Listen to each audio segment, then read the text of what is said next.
Юниоры новой генерации стали чемпионом России, выиграв в финальном этапе Суперлиги Ю-16. В решающем поединке сыктывкарцы играли с Синарой. С каким счетом окончилась эта историческая встреча, знает Ксения Лосева.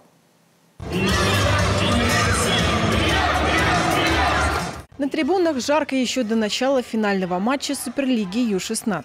Поддержать родную команду сюда пришли не только опытные болельщики, но и начинающие, совсем юные фанаты. Для многих из них старшие ребята – настоящий пример для подражания. Некоторые приехали специально на матч из других районов нашей республики. Еще добрая часть смотрела трансляцию в интернете. Счет в матче открыл сыктывкарец Роман Бешляга. Синара пытается отыграться, но тщетно. На перерыв команды уходят с минимальным преимуществом желто-синих. В раздевалке я сказал, что у нас все получается, и мы разрушаем атаку у них на их половине.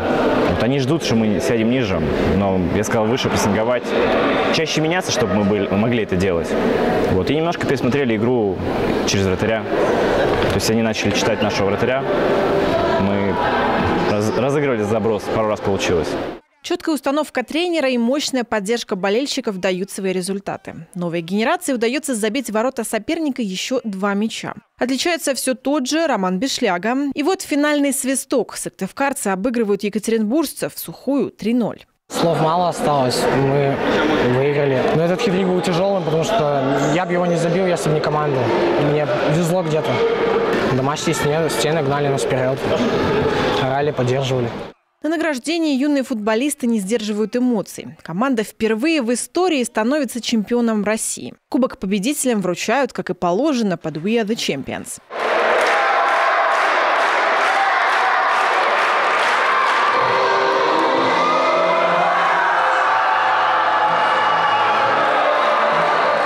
Для многих здесь это не просто победа, но и стимул продолжать бороться дальше. Расслабляться юниоры новой генерации не собираются. Уже скоро снова выйдут на тренировку, где будут работать из последних сил. Только так уверенные спортсмены получится достичь еще большего результата и в недалеком будущем осуществить мечту – попасть в основу новой генерации. Ксения Лосева, телеканал Юрка.